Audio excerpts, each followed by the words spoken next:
So I got various things in this presentation. Just to start off, just a reminder that the weed control guide's out, and still do this every year with Illinois and Indiana. Most county offices, I don't think county offices are stocking anymore. Maybe there's some exceptions, but you can go to the Extension East store and get a PDF, or if you pay extra for the hard copy, you get the PDF with it.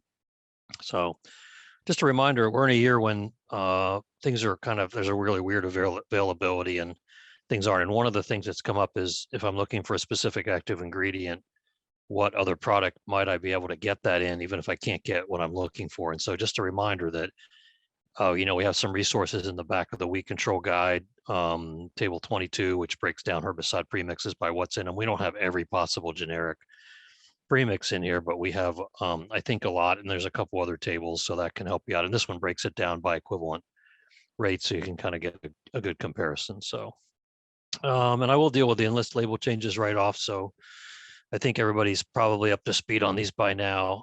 So they were issued a new 7-year label. Ohio's Country Journal's done a nice job on this, along with some other articles. So now the post cutoff in soybeans is the label says through R1 instead of up to R2. I think through R1 is a little bit less ambiguous, because anytime a label says up to R1 or R2, then it's a little bit difficult to know exactly whether that means before or during or whatever. So you can go into flowering. Added a bunch of nozzles to the qualified nozzle list. I'll talk about the runoff mitigation here in a minute, but they also have a new stipulation trying to apply at least 48 hours before predicted rain or irrigation. But the label does have language along the lines of as much as practicable. That's actually exactly what's on the label. Knowing that, things just happen, but that's to try to avoid situations where the herbicide is still readily available on leaf surfaces or residue or something like that. It could be washed off relatively easily. The big thing for us was we got caught in this endangered species deal, where it's a beetle, apparently, where because of awareness of this beetle in 12 Ohio counties, they took a broad stroke. The EPA did, basically said, we're not going to allow use of Enlist Duo or Enlist One in these counties currently. This happened in some other states as well. And basically, if you haven't seen some of the information on this, the EPA is applying a new rule they have to more seriously look at endangered species information. And so you're going to see that as additional herbicides come through re-registration, this will be applied to all of them. So while this would kind of caught everybody by surprise, it will happen with other products. So Corteva has told us they do have another label submitted to resolve this, and they don't know what the timeline is on that, depending on EPA. So, I mean, they told me it could actually be, by May or June, but also might not be till quite a ways after that. So it's a little bit difficult to say. So it will get resolved. I don't know what that resolution looks like. It may be something like, because it's a habitat protection issue for the beetle, it may look like something like, oh, you have to stay so many feet away from a woodlands or something like that. So obviously, if you bought Enlist seed, this kind of hits you hard. So you have to make some choices, whether I can get Liberty in that situation, or exactly what is going to happen there. So the runoff situation is they divide soils into a couple different groups depending on texture, and then in the groups A and B, you have to have a minimum of 4 credits, minimum of 6 for the others. And credits is essentially a series of practices that you could do to meet those credits. So, obviously, if you need 4 credits, you can see the second one there is residue tillage management. So if you're doing no-till, you meet the credit. So it's not really that difficult, and nobody's really out monitoring this. So I don't consider it that big of a deal. If you look at our weed populations right now, we focus always on what we call the big 5: giant ragweed, mare's tail, waterhemp, palmer amaranth, and then common ragweed. And what we saw based on adoption, we've had sort of a continued increase in adoption of Liberty Link, and then we had a big adoption of Enlist and then Extend a few years ago, and some of that's shifting. There's some shuffling back and forth going on, obviously. But what we saw from our survey in 2019 going into 2020 was quite a drop in some of the weed problems we monitor, and an increase in weed-free fields. So we typically see weed-free fields about 50% in this survey, where we do 4,000 to 5,000 fields at the end of the season, soybean fields. And then we see numbers for giant ragweed and mare's tail, more like 20 to 30%. You can see they're down, and we have 74% of the fields weed free. And typically in this, if we get 50% weed free, that means there's another 25% that only have a few weeds, and then we have more fields. The rest that sort of have a major infestation of something. The exception to this is water hemp, which does continue to increase. If we went into 2021 thinking we had about the same adoption, our numbers actually of weed free dropped back to where they typically are.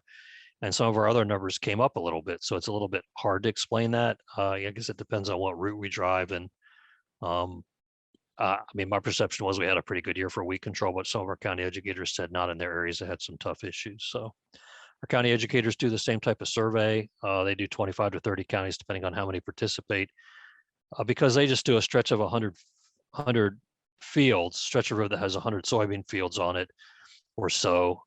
They tend to be harder on our weed populations because I think they sometimes inadvertently bias that towards a section of road where they know they have weeds. I'm not sure that's what's going on. So their number typically is like 30% weed free, and they dropped to, or they went up to 41% between 19 and 20. And then their numbers on ragweed and mare's tail have been higher than this, and you can see they're down to 20 and 21%. They actually maintained that going in their survey going into 2021, which our survey didn't reflect that. So basically showing the adoption of technology, continued increase in water hemp, and so if you really look at our effectiveness of the new trait systems, I mean, I've shown you these rankings before, and even this winter, if you've been in another meeting, you've probably seen these. Because of the resistance we have, it's really difficult to grow non-GMO and Roundup Ready. I think you have to have a strategy. You have to have the right combination. Some weeds, once you hit a certain type of resistance, you're not going to get good control, for example, of, PPO resistant water hemp in a non-GMO system. And so you can see the range in how I rank those systems here from fair to good to poor to good. The new systems we really rate them excellent on mare's tail, giant ragweed, common ragweed, assuming you're using them the right way. And then for water hemp, we dropped to good for some of those, and that's just based on the fact that in XtendFlex and Enlist, you have the option to use dicamba and glufosinate. Even if you don't tank mix them, you have the option to make a couple applications and probably get better control of tough species, and I'll come back to that. Here's what our resistance looks like in kind of a nutshell. Not every population follows this, but ALS resistance, which classic pursuit, all those type of products, all these are resistant to that largely. If you skip down to glyphosate, most of these populations, or a lot of them, are glyphosate resistant. And then if you skip down to PPO, which is Flexstar Cobra, that's site 14. We do have PPO resistance in common ragweed, and we have some common ragweed populations with multiple combinations of those resistances. And then we have a considerable amount of water hemp that can have PPO resistance. We've sort of taken the pressure off of Flexstar and Cobra really with our adoption of new technology. So I'm not sure it's still increasing, but if it's in a population and that population spreading, it's certainly getting around. And then we screened water hemp for some other herbicides. I'll talk about that at the end. So we've picked up at least variable response to auxin herbicides, group 4, which is 2,4-D and dicamba. We screened for 2,4-D, so we picked up some populations that have reduced response. PS2, number 5, is atrazine metribuzin. We have resistance in water hemp there in some populations.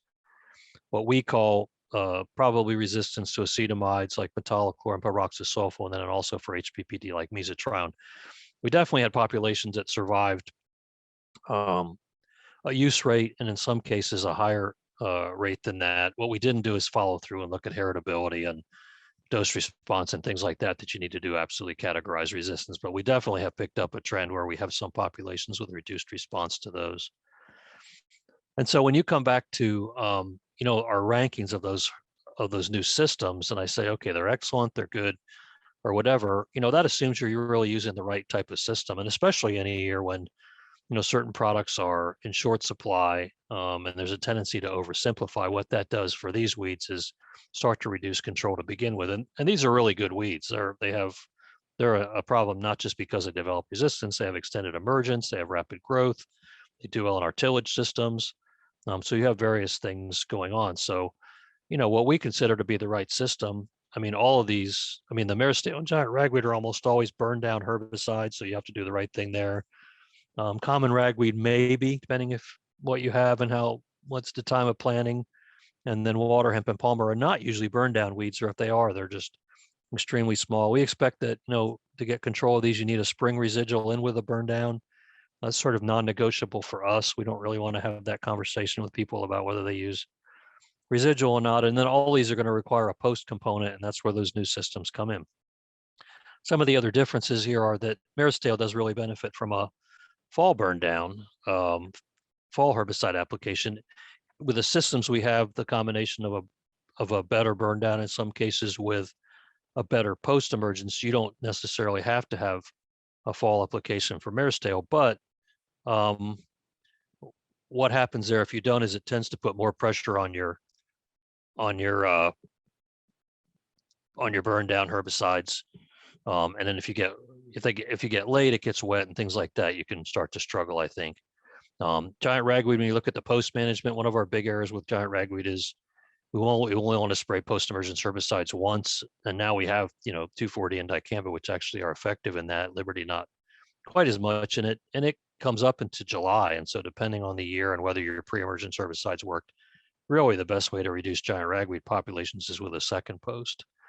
And then I should say, spraying the first one when the giant ragweed is 6 to 8 inches tall and coming back 3 weeks later, instead of waiting until it's 10 to 25 inches tall. Waterhemp and Palmer, the addition to the burn down, the residual in the post is you can add a residual to the post, and they do respond to that, like metolachlor or peroxysulfone. The other herbicides, you really can't do that. You can't put a herbicide out there post that gives you any residual. And then depending on what happens, you can, you have the possibility of a second post. So that for those weeds, Waterhemp and Palmer. So that's what we consider appropriate management. That's not saying it's always easy to implement, but once someone backs off from really what the appropriate system is, combined with the herbicide resistance, we either, we start to lose some control, or we just put a lot of pressure on these new systems, and then you have the possibility of increased development of resistance, I think. I can't move. Am I not moving forward here? There we go. Hang on. Sorry. So, relative to our current glyphosate shortage, one of the issues that comes up, I think, is we use glyphosate in spring burn down, and we include it in a lot of post-emergence treatments. The comment, I think, often comes up that glyphosate's just a grass herbicide anymore. And that's because by the time you put a system together to really control glyphosate resistance in Marisdale, giant ragweed, common whiteweed, and waterhemp, it has to be a strong enough system that the glyphosate's not really doing any good on those particular weeds.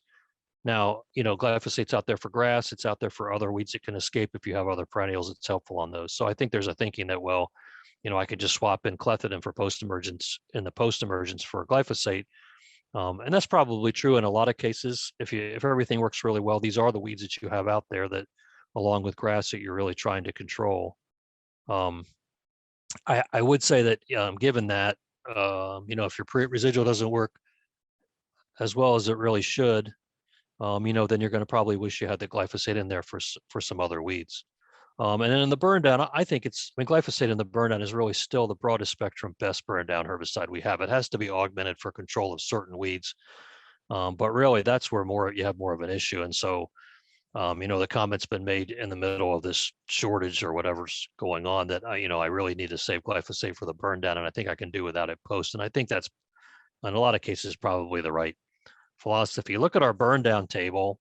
I think the point I'm trying to make here is that in the burn down table, we have a few single active ingredients. So you'll see 2,4-D by itself, dicamba by itself, glyphosate by itself, and that's about it.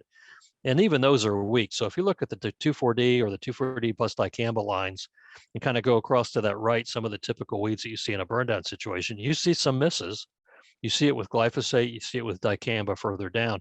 There's other herbicides with burn down activity that we don't, have in by themselves because there's no point. They only control a few weeds. And so this chart's really geared for, okay, you're going to mix things together that give us effective control of, a typical burn down situation for us. In the second part, you see the same thing. If you look at the glyphosate line, you can see it's got some misses there, partly due to glyphosate resistance. I mean, it by itself in the spring under cold conditions can be pretty slow. And then you see Sharpen down below, saflufenicil at the bottom, and Reviton, which is a new version of an analog of saflufenicil that's not quite as effective, but we don't put those in by themselves because they don't hardly control anything by themselves except mare's tail, but they help out in combinations, right? So you know, once you take glyphosate out of there, it becomes kind of important what the other components are that you're mixing together to get that same level of control. So if you have like, you know, glyphosate 2,4-D and whatever, and you just drop the glyphosate out thinking the 2,4-D will handle it, it probably won't. So what we have typically recommended, and I think is pretty common, is without a fall treatment, glyphosate with 2,4-D or dicamba or sharpen, one of the saflufenicil products, or Revitine you can throw in there, or combinations of those.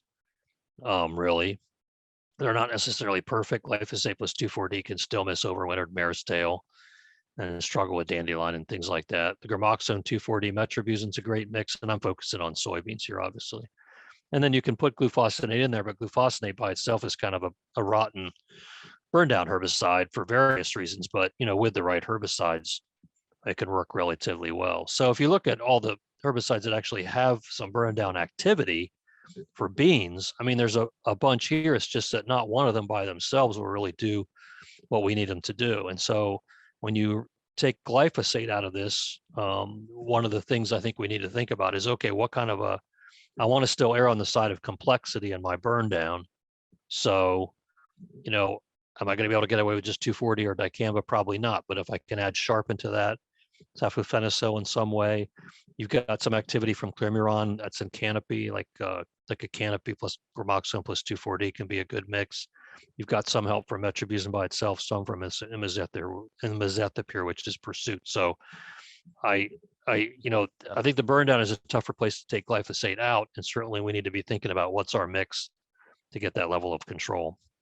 If you do a fall treatment, I mean, even if you don't have any residual in the fall, and most residual products applied in the fall don't last into the spring anyway, clemuron's about the only one that really does to any extent. I mean, it just opens you up to probably have any kind of burn down. So you can allot the money and redistribute your herbicides there. So you do, you know, $5 or $8 worth of herbicide in the fall and clean that up so you have a much easier time in the spring. And that field on the left, which had a burn down treatment, a plot, you know, that's a plot that probably 2,4-D would be fine, or even canopy with metribuzin with crop oil or a little bit of something would probably be fine there. In the middle, the strips on the edge are the outside of the plot, outside between the plots, versus the one on the right, which is kind of a typical burn down situation, which gets worse if we get wet and delayed. And so, you know, that's going to require generally more herbicide. You're not going to be able to get away with a minimum program. So, you know, some of the questions here are with regard to how aggressive the burn down needs to be, and whether it requires glyphosate, or was it treated the previous fall? How early are you going to apply? Given that you get decent weather, earlier is better with smaller weeds. Conversely, when we apply under cold conditions, complexity is probably going to help out. How strong is the follow-up post? So if you're coming back with a 2,4-D or dicamba post, that's going to clean up some broadleaf escapes probably better than Liberty will, and certainly better than a Roundup Ready or None GMO program will. Some of those weeds are ending their life cycle anyway. So if you knock a purple dead nettle or chickweed back 80%, it probably isn't going to do a lot, and it's going to finish off. Is there any grass? It's a big question because a lot of those products I just listed don't really have substantial grass activity. But do I need glyphosate there? Can I find a place for basis, for example, in corn? Can I get by with something else? How many other tough weeds do you have that would require glyphosate? Dandelion, thistle. How weedy is the field? And then cover crops are another whole issue where it's difficult for like rye and winter wheat to figure out what you could substitute for glyphosate and actually get effective control. It's not necessarily impossible, but I know that everyone who does what I do sort of in surrounding states, we've talked about this, and we really kind of struggle to have a consistent recommendation there that works as well. If you look at post-herbicide efficacy, you have some of the same issues. So you're looking at this thing probably thinking there's a whole ton of numbers on here, but the main point I wanted to get in showing this was if you look at the dicamba versus dicamba plus glyphosate and the Enlist duo, which is 2,4-D with glyphosate versus Enlist 1, you see that the combination with glyphosate is a little bit stronger. Again, on glyphosate resistant weeds, it doesn't really matter very much, right? So if you have, what's my efficacy of these products on glyphosate resistant weeds, that's maybe a little bit harsh of 2,4-D on mare's tail, but if it survived the burn down especially, that's kind of a tough situation. If it's coming up new, then that's after planting, then that's probably more like an 8 at least, but you can see generally good control. However, if you start having some other weeds escape your residual, or for whatever reason, you decide not to use a residual, or it just doesn't work because you didn't get rain on it, then you can start to see that these struggle a little bit with some other weeds and aren't necessarily good enough. So that's a case where if you omit the glyphosate and swap in clethodim select or something like that, you may start to see some misses on some of those weeds. So it comes back to this table again, where you're trying to always build a system for these weeds, which are tough and have tough life cycles, of complementary herbicide applications, I should say multiple herbicide applications that take the pressure off of each other, so that you want your residual to take the pressure off of your post, so that you can come back with a program that doesn't use glyphosate. You want the fall burn down to take the pressure off your spring burn down. So you have things that are helping each other out. Anytime you oversimplify and try to get back with minimum applications, it just basically puts a lot of stress on the herbicide program. And these are weeds that are pretty resilient in the face of oversimplification of programs. Just to kind of finish up talking a little bit about our water hemp populations. So we assume all of our water hemp at this point is ALS resistant. A good portion or most of it's glyphosate resistant. PPO resistance, which is Flexstar Cobra. I think we were headed up. We were going after it with glyphosate with Flexstar, glyphosate with Cobra, and we were putting a lot of pressure on it. And then we de-emphasized that, I think, as we adopted more Extend and Enlist and Liberty Link. So I'm not sure we're putting as much pressure, but we definitely have a background of PPO resistance in certain populations. What we've done is expanded this out the past couple of years with populations we've mostly collected randomly in our survey, but also that have been submitted to us for atrazine, mesotrione, just Callisto, and then 2,4-D, and then also metolachlor. The basis for this is, and I'll give you a link to a really good webinar presentation on this from Pat Tranel at Illinois, but water hemp has two types of resistance. It has site-specific resistance, which is like for ALS and glyphosate, where there's a one site change that confers one active site mutation or change that confers resistance to one type of herbicide. And what water hemp is doing is developing a metabolic based resistance that can confer resistance to multiple herbicide families, sites of action. So, for example, one mutation in one type of resistance can confer resistance to 2,4-D, mesotrione, atrazine, metribuzin, and also metolachlor. So we've been starting to look for this a little bit, and I alluded to that when I first talked about resistance. So this is our 2019 populations, and you can generally see the variability. So we had what we consider to be a 1x rate, and then a 4x rate to try to see, how resistant they were. And you can see once we got up to a 4x rate, which is a second rate for each herbicide, we really didn't have a lot. But if you're, for example, look at atrazine and the resistant, what we're calling resistant, which is less than 50% of the plants dead, you can see we had the same number, 16% at 50 to 80% dead at the higher rate.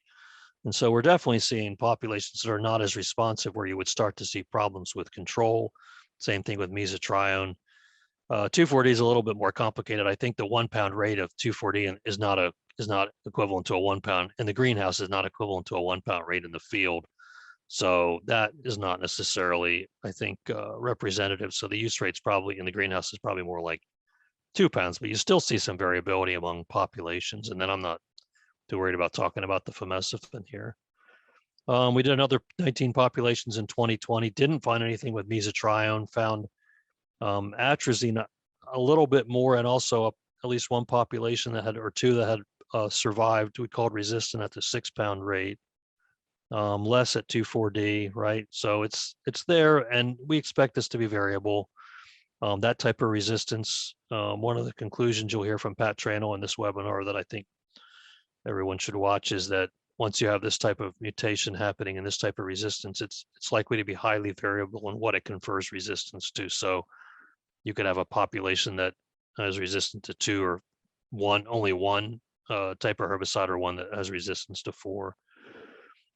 We did a pre-emergent screen for metolachlor dual of our 2019 populations, and definitely found variable control. I think the same thing happened here. We use an organic-based soil mix, which I think absorbs more herbicide. So the 1.5 pound rate of metolachlor in the greenhouse is not comparable to a 1.5 pound rate in the field. But even here, you can see at the 6 pound rate, we have about a third of the populations that drop down to 50 to 80% control. So we're definitely seeing some variability.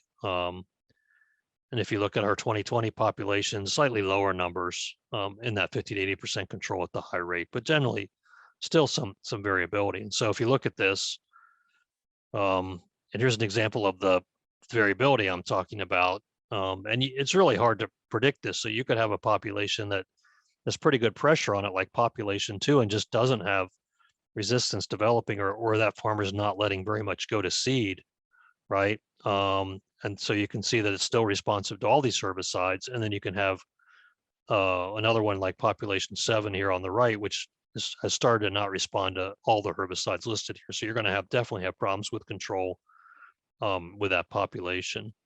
If you look at the metolachlor, here's an example. It has a little better emergence in population 7, but you can see population 2 well controlled, even out at 28 days at the 1X and the 4X. And then the other one basically poor control at the 1X, and you only have 70% control at the 4X. So that's the type of thing where again, you can't predict and you wouldn't know. But you could start using metolachlor, pyroxasulfone, or warrant, for example, in a post-emergence application for Waterhemp, and just not get what you would expect. And it could be because the populations developed resistance to that type of resistance that you're just starting to lose control. Both these videos are excellent. These are take action videos that we did this year, 3 videos, and there's other recorded videos on the website, iwilltakeaction.com. And what we've tried to do with this program is highlight current research. So you've got a whole bunch of different topics. These were webinars that were recorded, and Pat Trano from University of Illinois on why I care about metabolic herbicide resistance is probably one of the single best talks from a really smart guy about herbicide resistance. And it's really, he does a really nice job. It's really understandable. So I highly recommend that to kind of get a picture of what's happening with Waterhemp. And then if you have interest in current research and what's being found with like electrocution and the seed destroyers on combines and some of those, Kevin Bradley does a nice job with that. He's got research on that, and there's some in other parts of the Midwest as well. So both of these are just really good. And then you'll see some other videos on there as well. So that's what I have today. While we're waiting for questions to come in, Mark, do you want to explain if they suspect or have a customer that has a lead population they suspect is resistant to a herbicide, how can they submit seeds for testing in the greenhouse? Yeah, so there's certain things we won't screen for. Like if you, I mean, we're not going to screen most weeds for unless it's a novel weed. We're not going to screen the ones I talked about for glyphosate and ALS resistance, because our assumption is if at this point, if you say, okay, I think I have resistance, we're going to say, yeah, you probably do based on what's happening there, right? So for Waterhemp, the other herbicides I mentioned, you can collect seed at the end of the season, and you can just get it to county and they'll get it to us, or mail it to us. We collect. To get enough seed, we collect from several plants, and the data I showed is a bulk sample from several plants. And so when you see like 33% of the populations are resistant, that means at least some plants in that population probably were. So it's a little bit of a case by case basis. We won't screen for everything. We're kind of focused on Waterhemp at this point. So we're not in the business of just screening whatever pops up, but definitely always contact us, because if we're not doing it, and it's a specific thing, some other states are running like genetic tests, molecular tests to determine resistance, whereas we're growing it out. So I think we still have the form on our website, which is that one in the middle there. So I think if you go to that, we've got the form on the right that you can fill out and mail in with it. But I would always say contact us first. About trying to maximize the glyphosate that they do have?